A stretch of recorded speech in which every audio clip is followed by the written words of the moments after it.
Muy buenas tardes a todos y de nueva cuenta nuestra maestría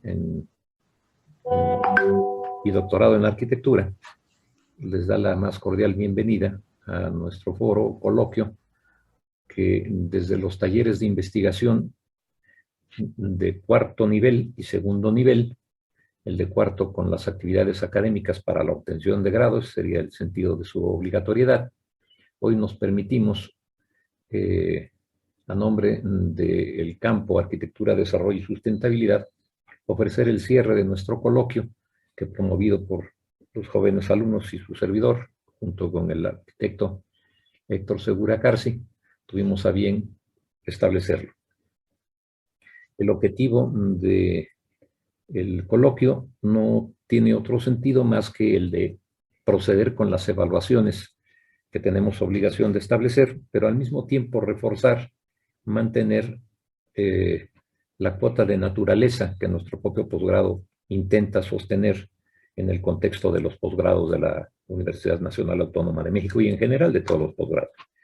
Es decir, la orientación sobre la condición ambiental, ecológica y sustentable que nos da razón de ser en el contexto de los posgrados en la nacional, quedaría salvo en la medida en que agregamos también la naturaleza que nos gestó.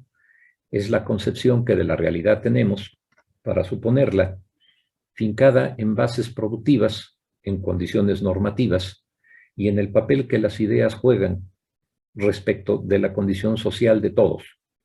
Y en este sentido mantendríamos los rasgos característicos de nuestro posgrado en el ejercicio mismo de la exhibición de nuestros trabajos de investigación, que son la razón fundamental de estos posgrados y del nuestro en lo particular.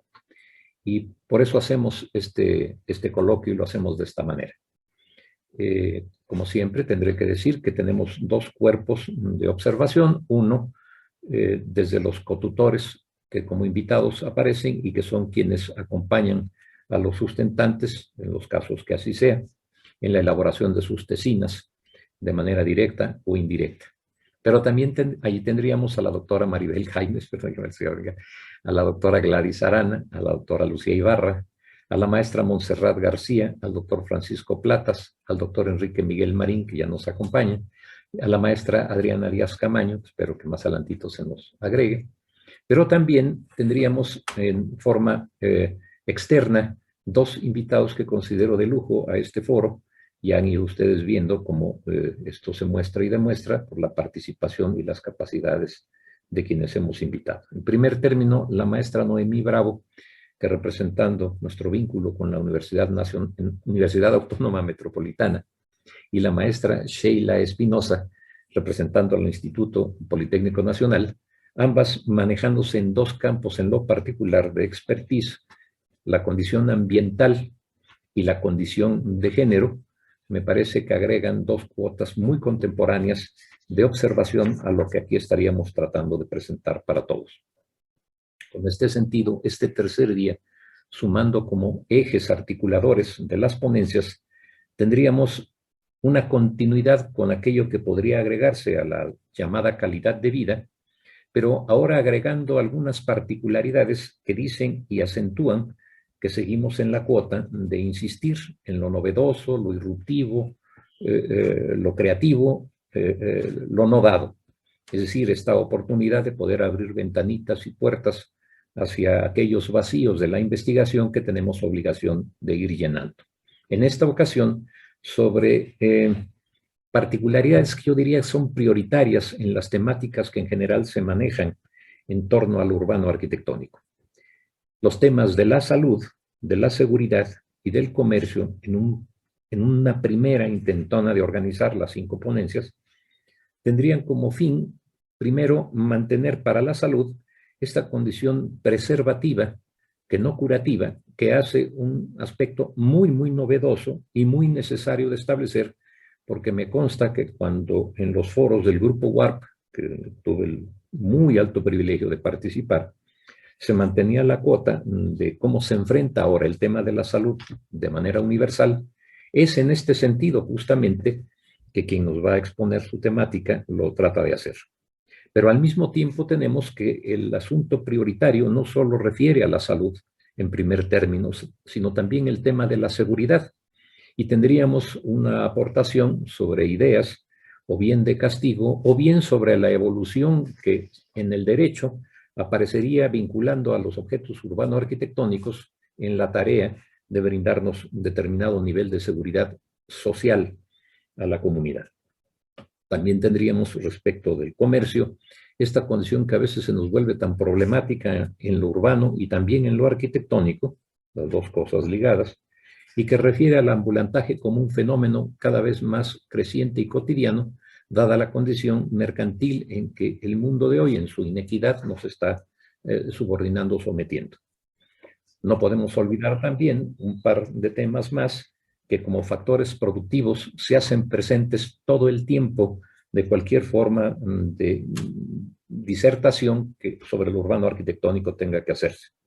Es decir, desde aquello que consideramos factores productivos, que por un lado serían ejes de tecnología y esta avanzada, que inclusive ya tenemos la solicitud de iniciar por ahí, y por el otro lado el carácter de estos factores productivos que resumidos en la condición patrimonial también tienen a bien revisar las condiciones y concepciones que hasta la actualidad se tienen respecto de tal fenómeno.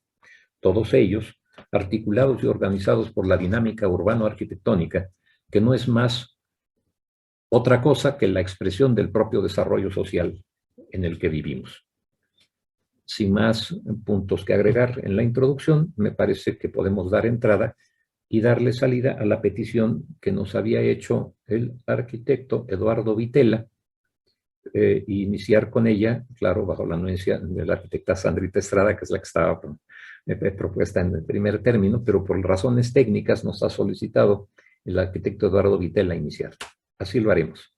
Y nos presenta en esta ocasión el tema de tecnologías avanzadas en la vivienda de interés social como una alternativa ecológica, que si bien el tema ha sido tratado, pero veremos cómo tiene elementos verdaderamente originales que ofrecernos. Adelante, arquitecto Eduardo Vitela. Tiene usted la palabra. Gracias. Agradezco una vez más a la arquitecta Sandra por darme la oportunidad y gracias.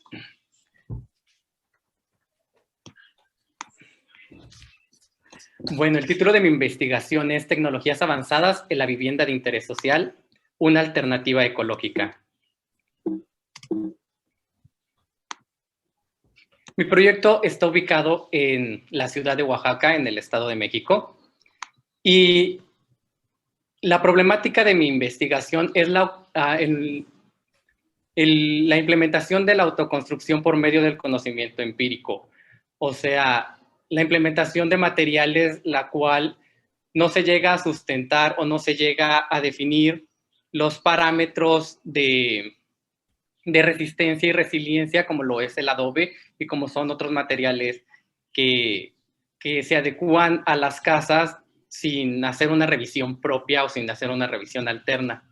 Aquí podemos ver, bueno, yo me baso en los sismos del 2017, que fueron un caos en México y principalmente la vivienda de interés social, en nuestro patrimonio cultural como lo son las iglesias, las escuelas, donde hicieron derrumbes, hubo miles de daños y pues esto trajo miles de consecuencias y muertes de ciudadanos, lo cual la justificación que tengo es por medio del Plan de Desarrollo Nacional, es que el Estado de Oaxaca ha declarado 52 municipios en alerta y en ayuda para la implementación de la vivienda y la implementación de nuevos materiales y el apoyo hacia la misma. Aquí podemos observar cómo fue el daño en el sismo del 2017 y pues una de las alternativas que yo propongo es mejorar los materiales de construcción y no solo desde el hecho de la resistencia, sino estoy buscando otra alternativa. Al principio mi objetivo era la resistencia y la resiliencia y basado en la arquitectura norteamericana, estoy buscando un prototipo, un prefabricado, el cual sea ligero, el cual nos permita salvar vidas, ya que nosotros no tenemos el control de la madre naturaleza, de los sismos o de los elementos que se nos vayan presentando, es desarrollar un prototipo de muro divisorio por medio de un polímero. Aquí nosotros estamos viendo que la arquitectura se ve implementada por medio de arquitectura popular. O sea, esto en pocas palabras quiere decir que no nos basamos por medio de un arquitecto, sino lo que el vecino está construyendo, y por medio de esto nosotros adecuamos nuestra vivienda, implementamos el tabique gris o el tabique rojo recocido. No,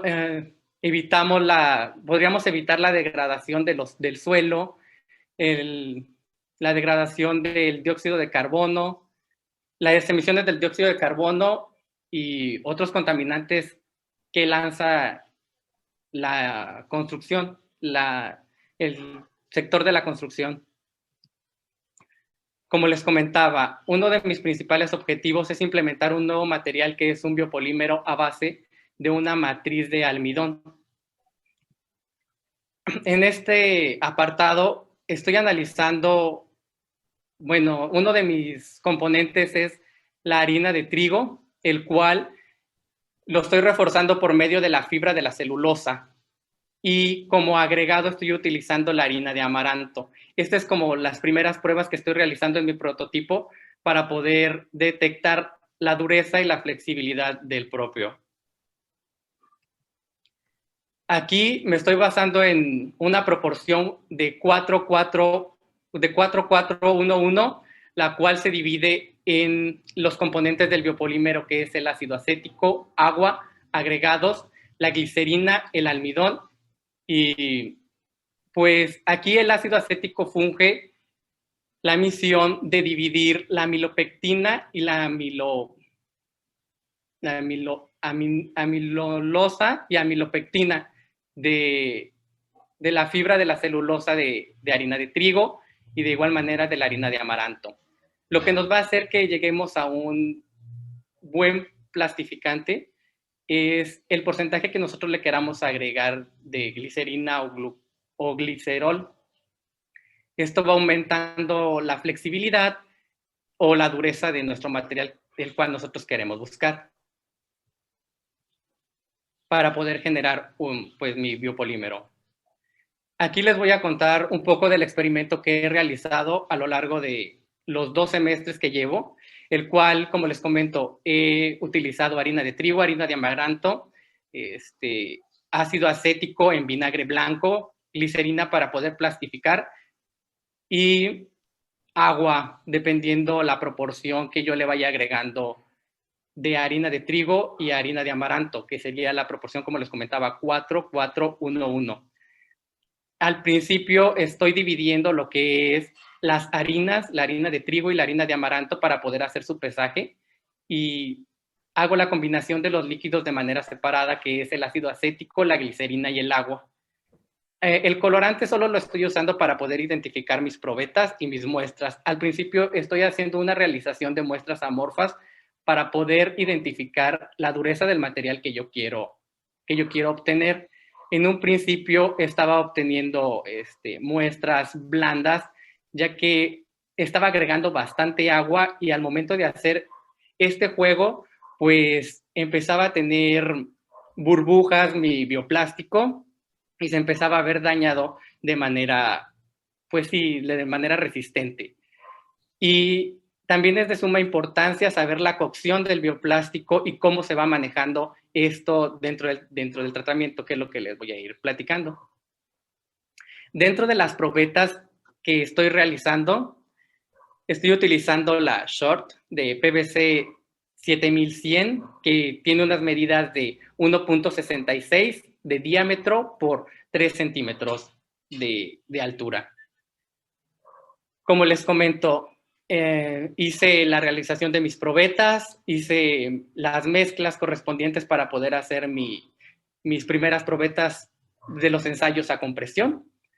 Y en estas pruebas tuve que hacer, bueno, el proceso va que se hace la mezcla de los materiales, después se tiene que hacer una pequeña cocción de 2 minutos aproximadamente hasta que llegue a tener un color más oscuro, por decir, ahorita que podemos observar que si la mezcla es roja, puede tener un tono rojo más quemado, y en ese momento ya nos estamos dando cuenta que está listo para poder hacer la siembra de nuestras probetas.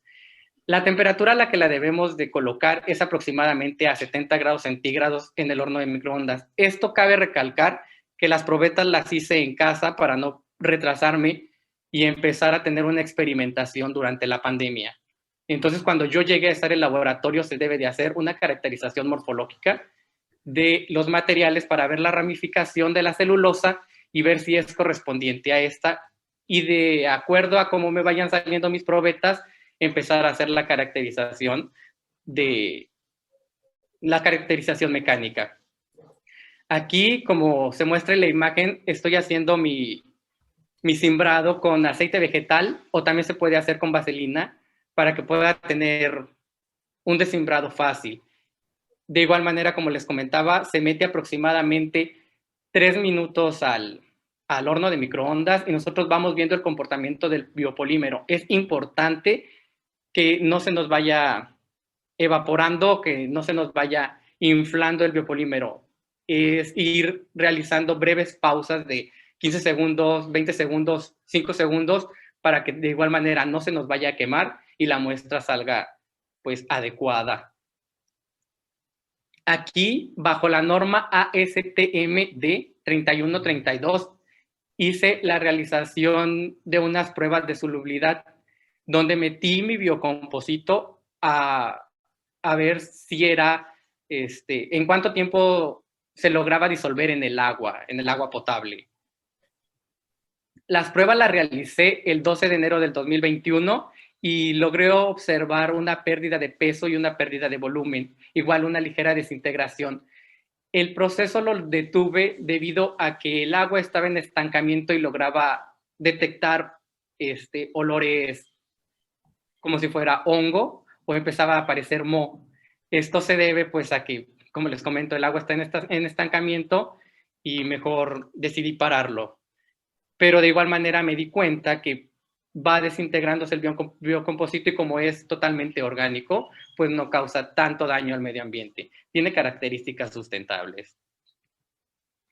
De igual manera hice una realización de el ensayo de degradación de acuerdo a la norma ASTM D5509. Aquí, como podemos ver, el pesaje de mis probetas, que van aproximadamente de 11 gramos a 12 gramos, y estas actualmente todavía siguen en descomposición, van perdiendo peso y de igual manera van perdiendo volumen. En esta prueba no se ha observado que aparezcan hongos o que aparezca moho o que aparezca algún elemento desagradable o un elemento raro que pueda alterar el biopolímero. Las pruebas que realicé de acuerdo a la comprensión me baso en la norma ASTM E9-19. Esto lo realicé debido en 3 pruebas que son bajo 55 kilos, bueno, es una fuerza aplicada bajo 55 kilos sobre 60 y 120 segundos. En mis pruebas no logré observar alguna deformación o alguna fisura. Entonces, tiene una resistencia aproximadamente como la de la madera, que es aproximadamente se le dieron 101 kilos y, como les comento, no lograba ver alguna deformación en mi biomaterial. Tenía una resistencia adecuada a lo que yo estoy buscando en mi prototipo de panel divisorio. Al momento de realizar yo las pruebas en laboratorio, voy a realizarlas bajo un durómetro que me dé pues las medidas exactas ya cuando podamos ingresar nosotros a los laboratorios y empezar a realizar la investigación en forma. Esto me da un panorama para empezar a ver muestras y de acuerdo cuando yo vaya realizando mis probetas, pues saber la mezcla que yo voy buscando y no llegar totalmente en blanco. De aquí, pues, me estoy basando también la maestra Cristian Cigarroa, que de igual manera realizó un biocomposito a base de fibras de bambú y realizó las pruebas de autosoporte para su panel divisorio de acuerdo a estas normas. Otra de las normas, otra de las pruebas que me gustaría realizar es el de las pruebas de propiedades a flexión de plásticos reforzados, que es la ASTM de 790. Esta, más que nada, es para saber la flexibilidad de mi panel divisorio, ya que se divide en baja, media y alta. Ya si obtengo una flexibilidad alta, no puedo agregarle acabados o meterle un azulejo debido a que no va a poder soportarlo. Si es una media, solo se le puede poner alguna pintura o algún estuco. Y si se le llega a agregar, si tiene propiedades de dureza baja, de flexibilidad baja, perdón, puedo implementar azulejos encima de. Esto ya lo vería de acuerdo con mi tutor, que me pudiera orientar un poquito más y abrir el panorama hacia esta norma, ya que tengo un poquito de dudas y apenas la voy a empezar a realizar el siguiente semestre, que es uno de los objetivos que tengo yo planteados.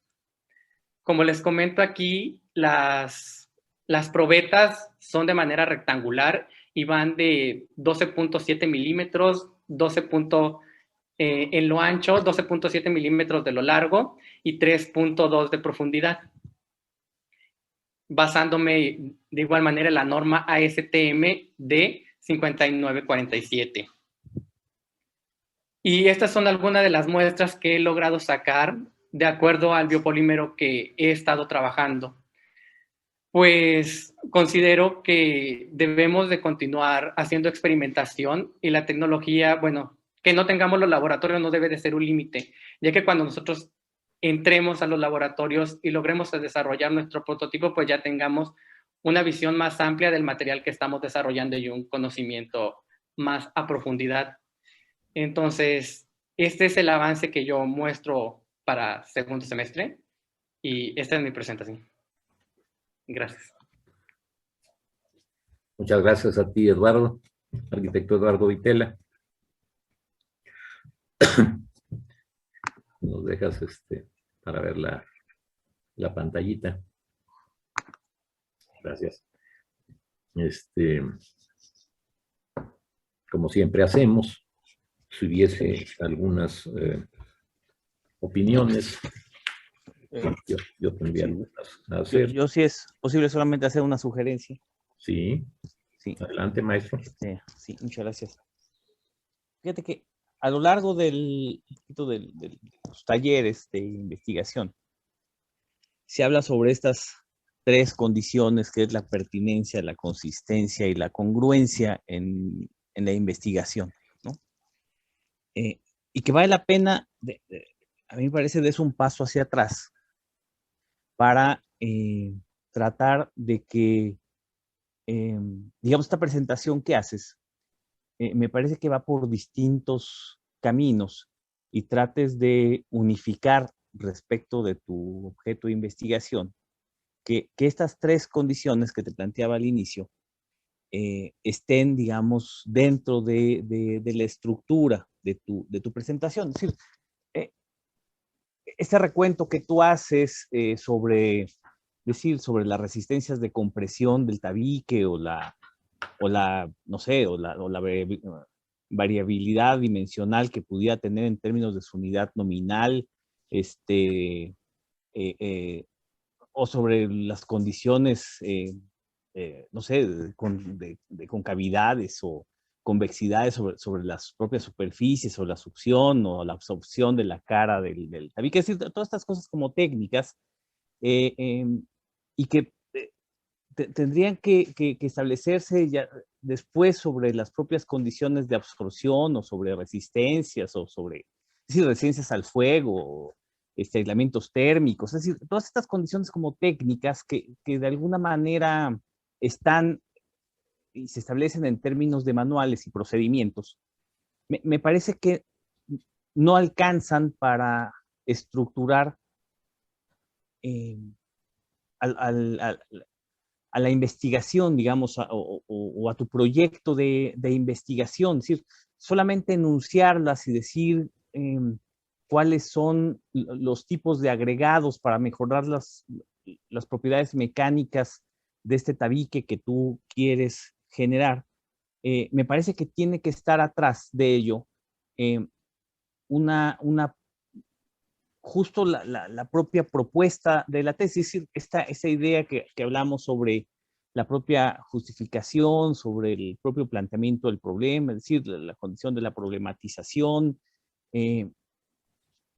la propia condición de la hipótesis respecto a los objetivos y esas relaciones que tienen que existir para tener de manera ordenada tus ideas, y entonces ya una vez que esta partecita anterior esté ordenada, entonces sí podemos pasar a estos elementos técnicos, pero respecto de a qué le estamos dando solución, porque de pronto cuando tú hablas de que hay un problema, por supuesto, en términos, digamos, sísmicos, y que hay problemas sobre la vivienda, y hay problemas en escuelas, iglesias, y nos sacas ahí unas fotografías de Oaxaca o de Chiapas, es decir, de esta zona donde hubo una afectación importante, pero me parece que estas cosas no están ligadas. Entonces, yo lo que te recomendaría es eso que te decía al inicio, dar un pasito atrás y regresar a estos tres elementos sobre la pertinencia, sobre la congruencia y sobre la consistencia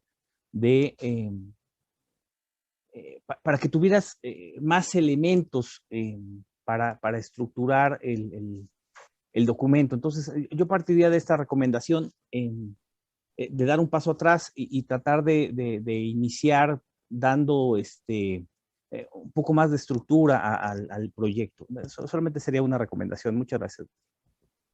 Muchas gracias, doctor. Sí, muchas gracias. Bueno, a mí me gustaría hacer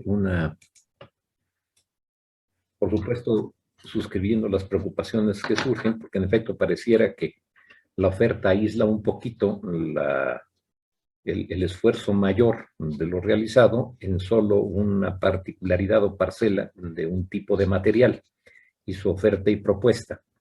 Y parece que la observación viene en el sentido de cómo darle amplitud y extensión a su aplicación. Y su aplicación en la oferta que la propia tesis parece plantear, y parece que la oferta que parece plantear la tesis es sobre la vivienda, y la vivienda de interés social. Habría que tener claridad sobre cuando es social la vivienda y cuando no lo es, porque a veces se pone uno a pensar, bueno, ¿por qué a la vivienda de interés social le podría uno perdonar en los materiales evidentemente o probablemente utilizables ciertos rasgos de los nominales que pueden garantizar las calidades de los materiales? Voy a hacer un poquito más amplio que esto. Tendríamos dos, pues, munditos. Uno, que es el que estás tú trabajando, el de los materiales en este momento, o el material en este momento, que refiere una suerte de celulosas, ¿no? Y pues yo estudié química y las celulosas son hidratos de carbono, y estos hidratos de carbono están basados en glucosas. Si tienes azucaritas por ahí, y tienes un montón de cosas que en su naturaleza orgánica a veces no alcanzan a ratificar la condición que como material totalmente inerte tendría uno que aplicar en los niveles tecnológicos de realización de la vivienda, en donde el sometimiento a determinados grados y niveles de determinadas exigencias podrían decirnos o tendríamos que tenerlos claros para saber que vamos caminando bien, que es un poquito lo que se pide, consistencia, congruencia y pertinencia, que todo está entrando en una especie de canastita en donde los huevitos los estamos acomodando de la mejor manera, digamos, las cositas las estamos acomodando de la mejor manera. Estas particularidades técnicas que me atreví inclusive a mencionar sobre las glucosas y los hidratos de carbono, tienen por supuesto que ser motivo analítico, y me parece que aquí cobramos profundidad en ello, y me parece bien. Hay que estudiar esta condición cuando estamos suponiendo que, dado que las celulosas es un material verdaderamente producido por la naturaleza con suficiente exceso, es un material que se da en la naturaleza, porque son hidratos de carbono. Eso todos los seres vivos los tenemos, o todo lo que está ahí orgánico lo tiene. Claro, hay niveles y cargas de esto que habría que tener muy claras para ver de dónde estarían nuestras bases productivas de ello, de dónde sacaríamos estos hidratos de carbono que, junto con la glucosa que implican, nos darían la razón de celulosa, que nos dé un material de construcción. Esto, así para decirlo. Bueno, hay un caminito que es que es un caminito técnico, que tiene que irse combinando esta naturaleza orgánica de lo que tú propones, y que no está mal, porque parte de no estar suponiendo que tomamos tierra o barro y lo quemamos, y la quema de esa tierra o barro es lo que nos contamina y nos llena de dióxido y monóxido de carbono por allá arriba. Aquí una primera advertencia: necesitamos cuantificadores que enriquezcan los procesos de experimentación. Estoy notando que, aunque la estufita es modesta, hay energéticos de por medio. No podemos generar calor sin energía. Y esta energía, normalmente cuando es para el calor, genera dióxido o monóxido u otros efectos en el carbono. Entonces, vamos a suponer que tenemos quemadores de gas. Estaríamos quemando gas.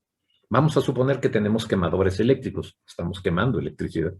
Cuando que el fin y el fondo no solo es abatir el humo de la leña, que también en desperdicio orgánico se está usando para quemar los ladrillos. Una comparativa, pues tendríamos que tener en el puro eje que estaría garantizando nuestro material, de verdad, las cuotas de desgaste energético que estaríamos ejerciendo en ello. Esto es muy importante para que en tus tabuladores y tus catastros que estás realizando de todo el proceso de experimentación puedan ir relevando en datos estas comparativas que te están diciendo: la estufita no está ahí y estoy haciendo todo inocuamente o ingenuamente y no está pasando. No, sí, nada más desde que la prendo y es una estufita que parece plancha.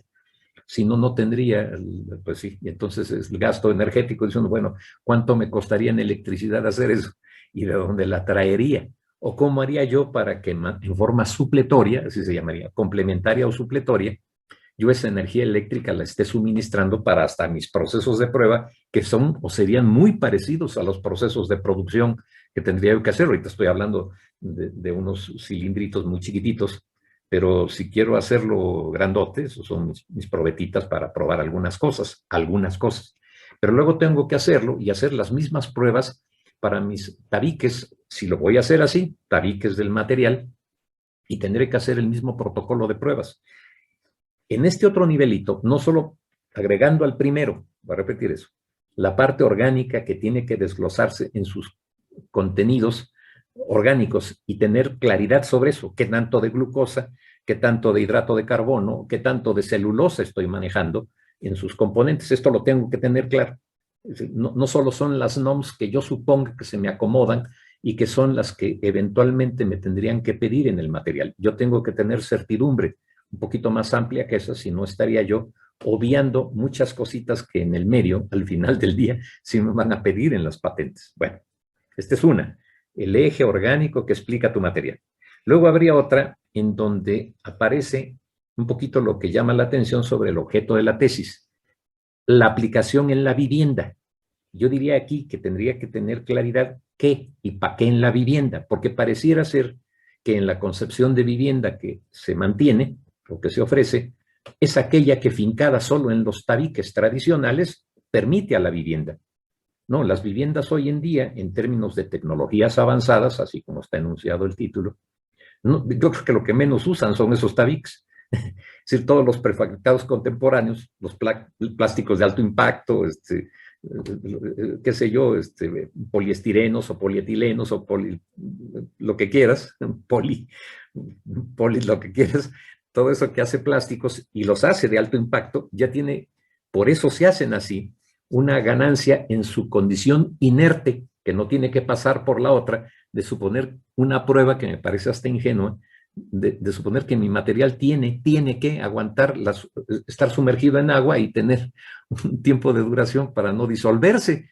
Pues ya me imagino en Tabasco aplicado mi material, pues yo no sé si aguante 10 años, ¿verdad? Se me vaya a deshacer porque tiene glucosas, como azuquitar se me deshace. Entonces, si no empiezo a tener claro eso, que al someterlo a esto, que son solventes naturales de las glucosas, el agua es un solvente natural y es universal además, disuelve hasta las piedras, pero aquí las hace más rápido. Pero a lo que me refiero, antes que llegar a estos extremos, que no son irónicos ni nada de eso, sino que es llevar tu eje de la condición orgánica, luego tu eje que orienta el destino y uso específico en la vivienda de para qué se quiere este material. Quiero suplir los tabiques rojos recocidos. Bueno, ahí hay un límite. Entonces, los tabiques rojos recocidos tienen una historia. Esa historia nos dice, por ejemplo, de resistencias a la abrasión, a la elongación, al corte, a la flexión, a la compresión, a la temperatura y eventualmente al fuego. Eso es una variable de la temperatura. Y otras más son como las pruebas que en su conjunto ese material ha ganado terreno en la humanidad y su desarrollo. Porque ese material es de lo más noble y barato para aplicarse con tales parámetros. Por eso es que se usa. Debemos tener casi la certidumbre de que ni modo que toda la humanidad se haya equivocado usando el tabique cuando no tuviera estas gracias de ser muy bueno, muy bonito y muy barato, además muy moldeable.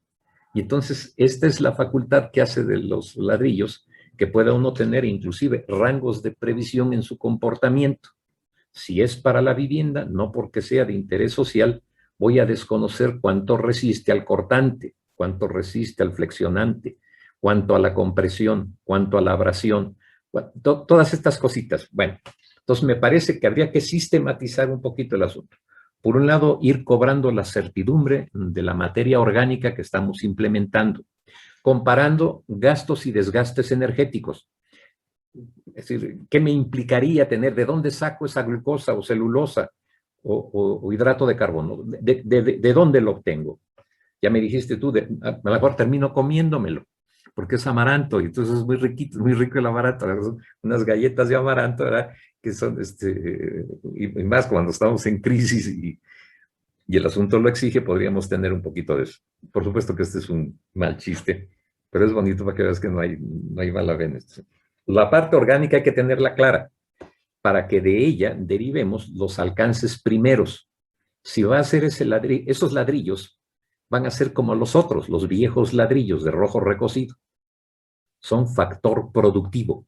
Y esto de llamarlo factor productivo y con todo el peso que esto tiene, me obligan a que en plena responsabilidad yo esté asumiendo esto que estoy tratando de generar, porque el sistema que me permite producirlo es más complejo que solo yo y estar juntando y experimentando cositas en corto y llevando una cuenta, si ahora lo quemé a tantos grados, ahora a otros tantos, y hay que hacerlo también, claro que sí, y se tiene que ir haciendo la secuencia y el sistema y método o metodología que en tu caso tenga que ver este ordenamiento del orden experimental.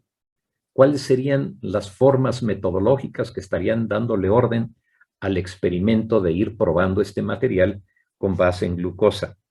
Para que eventualmente, una vez probada la condición orgánica, probada la rentabilidad de ello, entre lo que cuesta la inversión energética de producirlo y luego tenerlo, el material básico, tus harinas, pues. Ya después estas, también agregándole los costos y gastos que implica el aglutinante o lo que tú quieras,